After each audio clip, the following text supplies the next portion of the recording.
Un accord n'a pas été trouvé, comme vous le savez, hier soir avec la Première ministre May, mais notre discussion a, je crois, pu consolider ce que je considère comme un acquis, c'est-à-dire la méthode retenue jusqu'ici et la volonté d'agir à 27 et de décider d'avoir à la fois un message de confiance, actant des progrès et des bonnes discussions qui se sont tenues depuis Salzbourg, et en même temps un message d'urgence, compte tenu du fait que nous avons indiqué qu'il nous semblait impérieux désormais de pouvoir finaliser un accord. Toutes les solutions techniques sont connues et le mandat qui a été donné à notre négociateur au mois de mars dernier, Michel Barnier, est quant à lui inchangé. Nous avons donc hier soir réaffirmé notre confiance à Michel Barnier et le mandat de celui-ci. Et c'est aujourd'hui très clairement à la Première ministre et ses équipes de revenir avec une solution sur la base des compromis politiques nécessaires du côté du Royaume-Uni. C'est donc un message d'unité et de responsabilité qui a été donné hier soir. Nous souhaitons tous avancer rapidement, finaliser dans les prochaines semaines un accord de retrait qui doit comporter les garanties nécessaires justement pour l'Irlande et définir notre relation future sans ambiguïté. Notre volonté, je l'ai déjà dit à plusieurs reprises, est dans ce contexte évidemment de préserver l'intégrité du marché unique qui fait là aussi notre force. Nous avons donc confirmé le mandat de Michel Barnier et lorsque les négociations auront permis d'obtenir un accord, celui-ci nous sera soumis pour agrément, donc en temps voulu. Nous avons aussi parlé de notre avenir commun dans l'Union européenne et c'était l'objet des discussions de ce matin et de ce midi. D'abord sur les sujets migratoires. Là-dessus, dans les tout prochains mois, puisque nous nous sommes donné plusieurs objectifs pour la fin de l'année, des avancées devront être consolidées et je veux saluer ici l'engagement de la présidence autrichienne sur celles-ci qui désormais font consensus, le renforcement de l'Agence européenne de protection de nos frontières, donc Frontex, dont les effectifs seront augmentés, et l'accélération des procédures de reconduite des migrants qui ne remplissent pas les conditions du droit d'asile en Europe.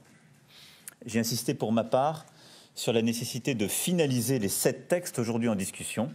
Nous avons, depuis le mois de juillet, bien avancé sur 5 textes qui sont aujourd'hui prêts à être totalement conclus.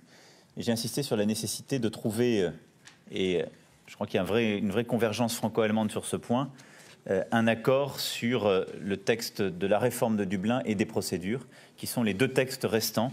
Ces 7 textes devant être finalisés, à nos yeux, avant la fin de cette mandature. Nous défendons également en matière de sécurité les progrès essentiels qui ont été actés, comme l'obligation de retrait des contenus terroristes sur Internet dans un délai d'1 heure, ce qui est une proposition de la Commission que la France, comme vous le savez, avec le Royaume-Uni, avait beaucoup porté et qui doit aboutir avant les élections européennes. Cette Europe de la protection, à laquelle je crois et que j'ai défendue il y a plusieurs mois dans le discours de la Sorbonne, est marquée par plusieurs avancées en matière de cybersécurité, de lutte contre le terrorisme, de meilleure coopération et les conclusions du Conseil d'aujourd'hui la manifestent. Cette Europe de la protection, c'est aussi l'Europe du climat, de la lutte contre le changement climatique. Et dans moins de 2 mois se réunira la COP en Pologne pour donner plus de force aux accords de Paris. Nous avons défendu l'idée que l'Union européenne devait revoir ses engagements de réduction d'émissions pour les rendre plus ambitieux. Les ministres de l'Environnement ont pris des décisions en ce sens la semaine dernière, sous notre impulsion, avec de nombreux partenaires européens. Je me félicite que nous ayons réussi à trouver un accord qui était, je le rappelle, plus ambitieux que le texte initialement soumis. Et nous devons conforter cet engagement. Je mènerai ce combat, vous pouvez le croire, jusqu'au bout. Et je souhaite que nous puissions marquer cette nécessaire ambition européenne qui a été évoquée ce matin sur la base d'un texte de compromis en vue de la COP de Katowice, mais qui doit nous conduire dans les prochains mois à prendre des décisions additionnelles. Cette Europe plus forte, c'est également celle d'une zone euro réformée et consolidée. Sur ce point, nous avons donc eu une discussion en présence du président de l'Ecofin Eurogroupe et du président Draghi. Et notre discussion a d'ailleurs beaucoup tourné sur la base des propositions faites à Meseberg en juin dernier par l'Allemagne et la France. Nous avons, sur cette base, en juin dernier, décidé collectivement qu'un ensemble de décisions seront prises en décembre. Nous faisions à ce titre un point d'étape. À mes yeux, les travaux n'ont pas encore assez avancé, et je l'ai dit, et je considère que nous devons maintenant accélérer les travaux au niveau des ministres de l'économie et des finances pour pouvoir finaliser en décembre ce sur quoi nous sommes convenus justement d'avancer en juin dernier. Je considère pour ma part que tous les débats que nous avons depuis un peu plus d'un an confortent dans la conviction de renforcer la zone euro. Pour deux raisons. L'une externe. L'Union européenne, comme les États membres de la zone euro, ne construiront jamais leur souveraineté économique, commerciale, financière sans une monnaie forte et sans une zone euro réformée. C'est impossible. Et donc, on ne peut pas être efficace dans la géopolitique contemporaine si on n'a pas une vraie monnaie au statut international. Ça suppose la réforme de la zone euro. Et ceux qui prétendent vouloir faire de l'Europe une puissance mais sont contre la réforme de la zone euro nous mettent dans une situation impossible. Et de l'autre, sur le plan interne, nous avons de meilleurs résultats, les chiffres sont meilleurs, mais on voit bien qu'aujourd'hui, le fonctionnement de la zone euro ne permet pas de bien allouer l'épargne qui s'accumule dans certaines zones de la zone euro et ne va pas financer d'autres endroits, et ne permet donc pas un financement de notre économie satisfaisant, et donc une croissance satisfaisante qui permettent d'ailleurs le développement et la réussite des classes moyennes européennes. Et donc pour ces deux raisons, l'une externe, l'autre interne, je considère que les objectifs que nous nous sommes fixés en franco-allemand en juin et ce que nous avons décidé quelques semaines plus tard au niveau du sommet européen est absolument indispensable, et je souhaite donc que nous puissions accélérer les travaux d'ici au mois de décembre pour avoir des conclusions fermes sur ce sujet. Voilà en quelques mots le compte-rendu de nos discussions de manière synthétique. Je vais maintenant répondre à toutes les questions que vous vous posez sur ces dernières et sur le contexte. Je vous en prie. Bonjour, Laurence Benamou, Agence France Presse. Monsieur le Président, vous dites que c'est à Theresa May de revenir avec une solution. Donc, jugez-vous maintenant que l'Union européenne des 27 n'a plus de concessions à faire? Estimez-vous donc que c'est au sein de sa coalition qu'elle doit trouver un accord? Et pensez-vous, comme M. Juncker, qu'il est probable qu'il y aura une extension de la période de transition? Et j'ajoute un autre volet à propos de Frontex. Vous dites qu'il y a un consensus là-dessus, mais est-ce qu'il n'y a pas, du côté des pays de l'Est, de l'Italie, voire de l'Espagne, un blocage, même sur ce sujet, au nom de leur souveraineté? Et j'ajoute à propos de Frontex que sur la question de la frontière franco-italienne, que répondez-vous à M. Salvini, qui reproche périodiquement à la France de refouler des milliers de migrants à la frontière? Merci. Je vais commencer par les dernières questions et remonter, si vous m'y autorisez. J'ai eu une discussion avec le Premier ministre Conté sur ce sujet. D'abord, il est heureux que la France et l'Italie respectent les traités bilatéraux qui les lient, ce qui est exactement ce que nous faisons à la frontière italienne. Nous avons un traité bilatéral qui est respecté scrupuleusement. Et sur ce titre, nous tenons à ce qu'il soit respecté en tous termes. Et c'est pourquoi les incidents qui ont pu avoir lieu sont un fait totalement isolé, que je regrette profondément. Et le préfet s'est déjà exprimé d'ailleurs sur ce point et a pu communiquer tous les détails.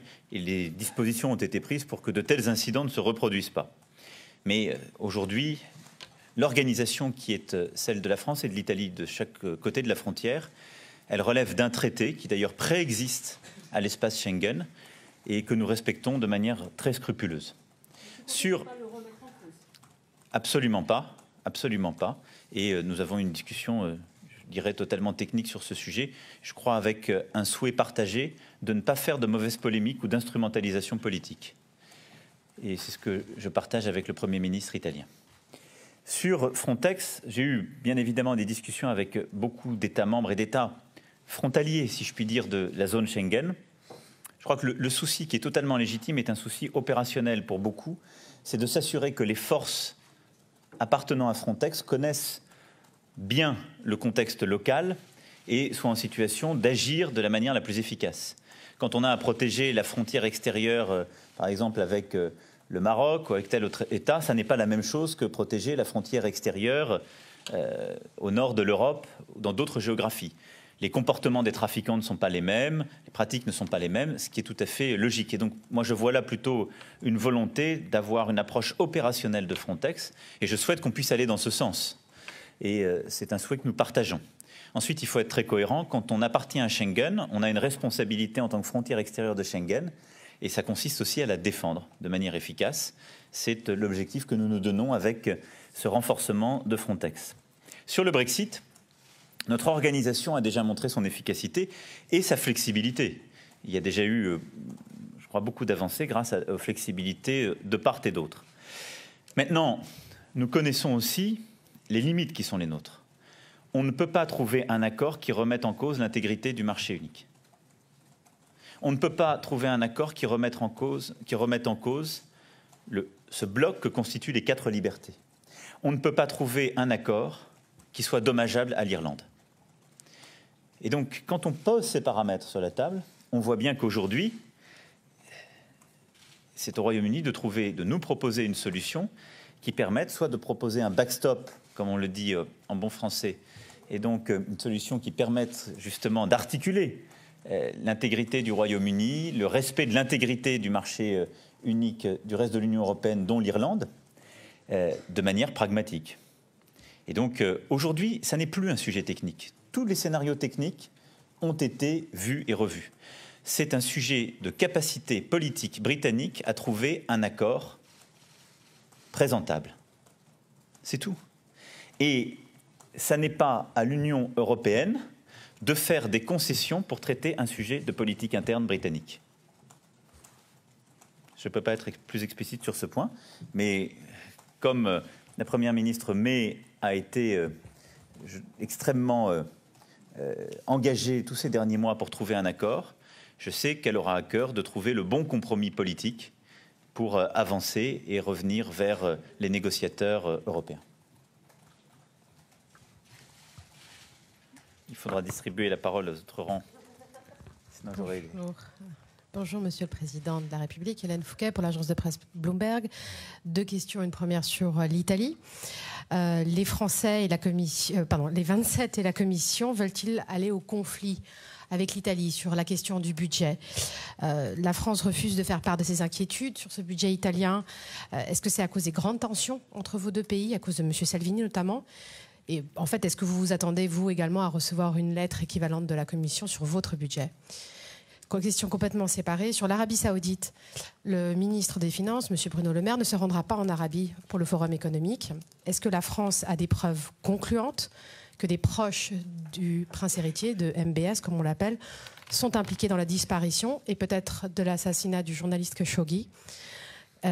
Comment voyez-vous autrement aussi le sort du prince héritier à l'heure actuelle, dans la cour, auprès du roi?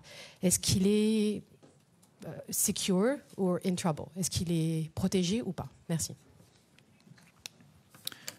Pour ce qui est de l'Italie, il ne s'agit pas d'un sujet bilatéral, en aucun cas.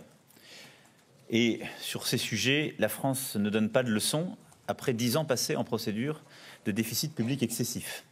Nous en sommes sortis par le travail du gouvernement et son engagement et sa constance. Et donc la France est sur sa ligne avec des discussions très constructives avec la Commission. Et je n'ai aucune inquiétude pour le budget présenté par les ministres et porté par le gouvernement. Ensuite, il y a des règles et des procédures européennes et c'est à la Commission de les évaluer pour tout le monde. Et la France soutient le respect de ces règles et de ces procédures.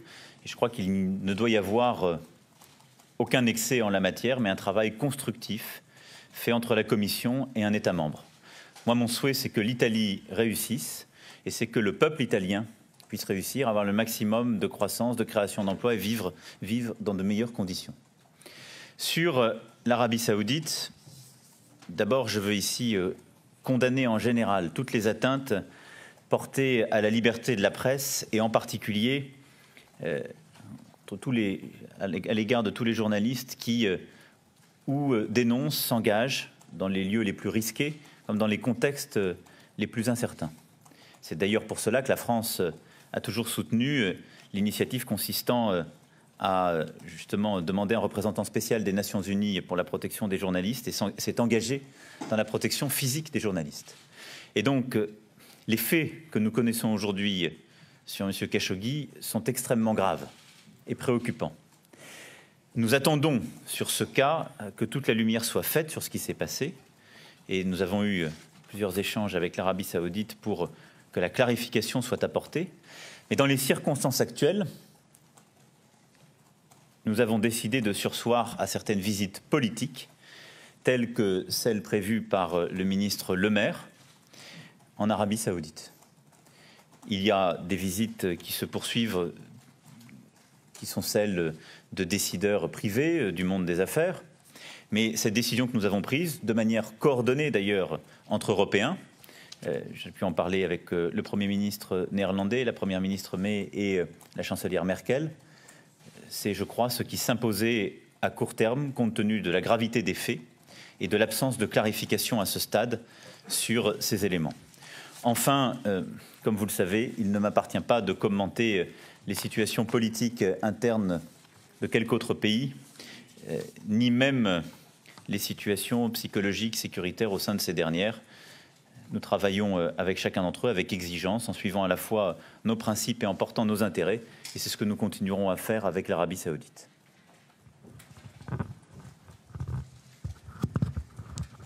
Bonjour Monsieur le Président, Jérémy Trottin pour BFM TV. Une question de politique intérieure. Il y a maintenant un peu plus de 48 heures, des perquisitions ont eu lieu chez des dirigeants de la France insoumise, notamment chez Jean-Luc Mélenchon, son leader, mais aussi dans les locaux de son parti et de son mouvement. On a pu voir, grâce à des images filmées par nos confrères, des scènes assez violentes de part et d'autre.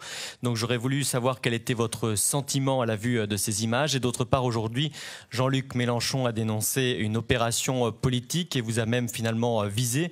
Il a estimé que la manœuvre de Macron finalement n'avait pas marché. Que répondez-vous à Jean-Luc Mélenchon? Vous le savez, j'ai à cœur de ne faire aucun commentaire de politique intérieure quand je suis à l'étranger et je me tiendrai donc à cette règle. Nous avons une constitution, elle est claire.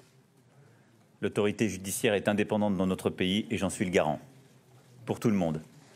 Et n'en déplaise à certains, il n'y a pas d'exception. Yuri Kouchkevich pour le journal Le Soir. Deux questions si vous le permettez. La première sur la réforme de la zone euro.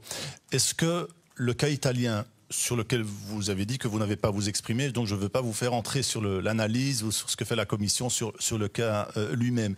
Mais est-ce que l'occurrence du cas italien, du problème potentiel italien, ne risque pas de donner de l'eau au moulin aux partisans, au pays, aux États membres partisans d'une réduction des risques, justement, donc comme argument pour prouver que cette réforme serait prématurée, la preuve, le cas italien. Ou au contraire, pensez-vous que l'affaire italienne vous donne un argument à vous pour montrer qu'il faut aller beaucoup plus loin dans cette réforme. Quelle est l'option que vous choisissez? Et sur le Brexit, si vous le permettez, est-ce qu'avec votre décision des 27, je veux dire hier, de laisser plus de temps au temps, comme disait l'un de vos prédécesseurs, est-ce que vous n'êtes pas passé d'un processus balisé dans le temps, avec des balises très claires dans le temps, à un processus finalement un temps indéterminé, puisque vous ne fixez plus d'échéance et qu'on parle, je ne parle pas ici de la période de transition, mais qu'on dit que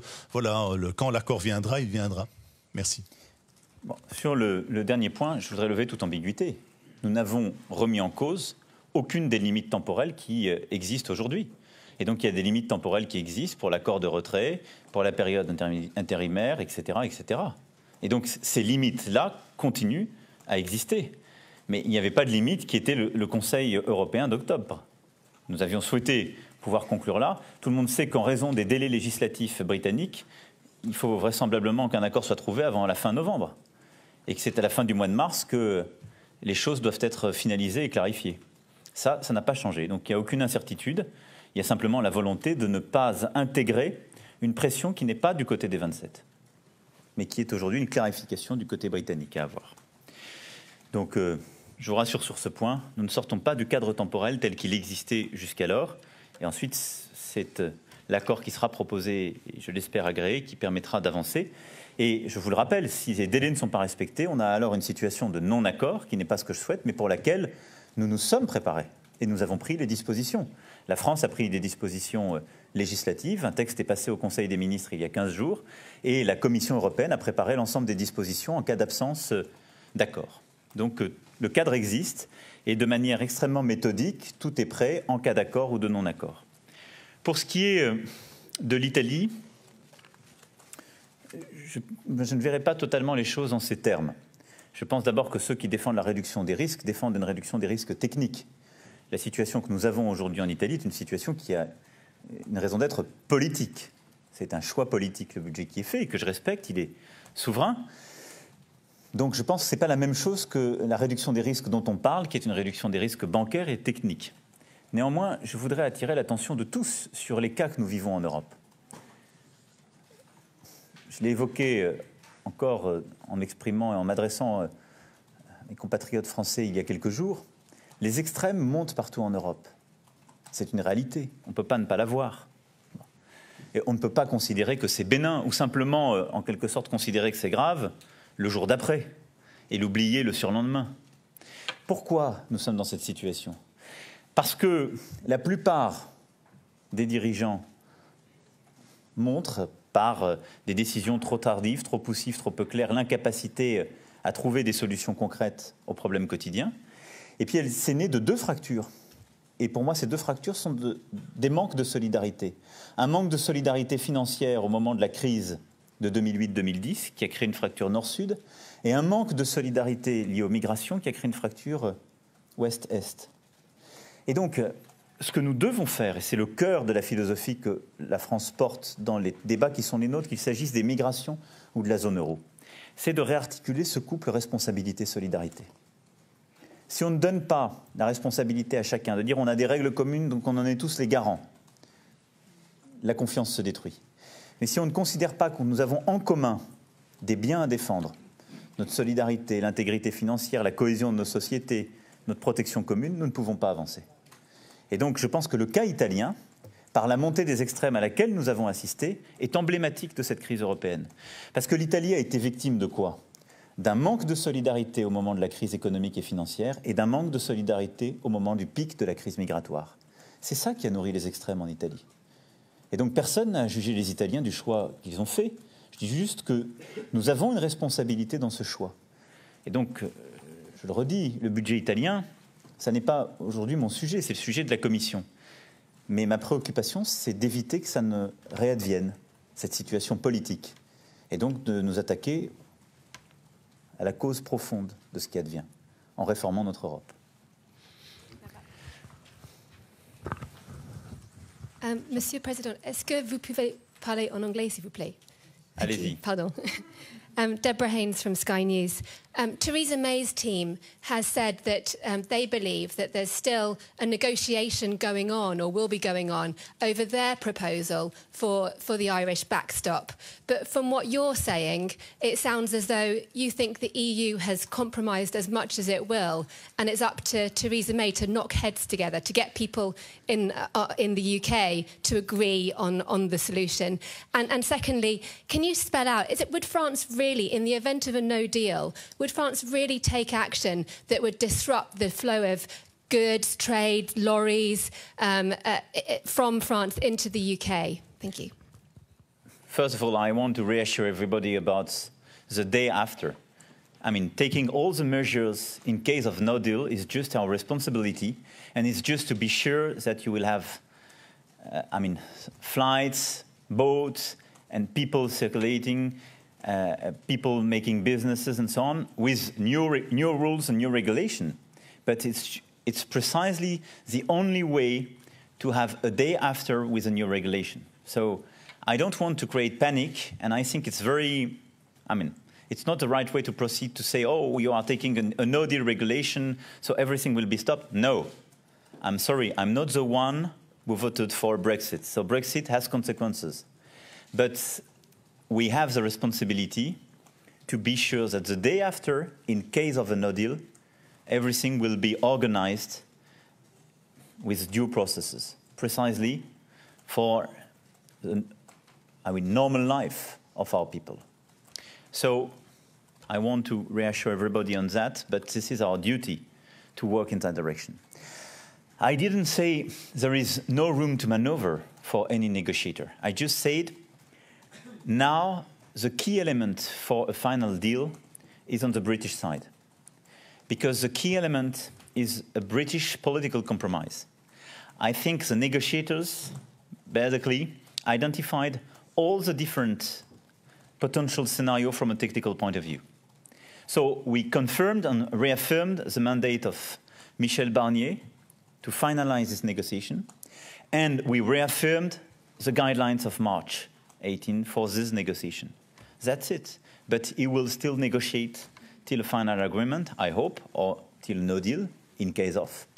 But my point is to say there is no political compromise, additional political compromise to be made on the European side, as now this is a British visibility to provide on the basis of this different technical scenario following their political compromise.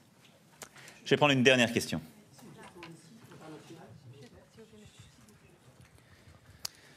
President Macron, Gavin Lee at the BBC. Two questions about Brexit. First of all, one is Donald Tusk yesterday, 2 days ago, talking about the chances of a no deal being greater than ever before, even though you're planning for a deal. It's whether you agree with that. And there's some reports in British newspapers of the idea that France might start looking at visas for British tourist workers in the case of a no deal. That's one issue. The other issue is Theresa May might get a bit of FOMO, fear of missing out at the Grand Place Club with others, Merkel and Bettel and Charles Michel. If there is a deal by December, would you invite her to the Grand Place Club? I'm always happy and open to share a drink with different leaders. So obviously, Theresa May will be very much welcome. And yesterday she left, as you know, before the dinner. This is the only explanation for her absence for this after-dinner drink. So don't worry about that. As for the visa, I want to be very clear. We will not stop visa for UK people in case of no deal. It's a fake news, as some of the leaders would say. It's definitely a fake news. And I think it's not a good way to proceed to say it will be a disaster in case of no deal. Honestly, I do prefer a deal and I do want a deal. But I will never favor a bad deal.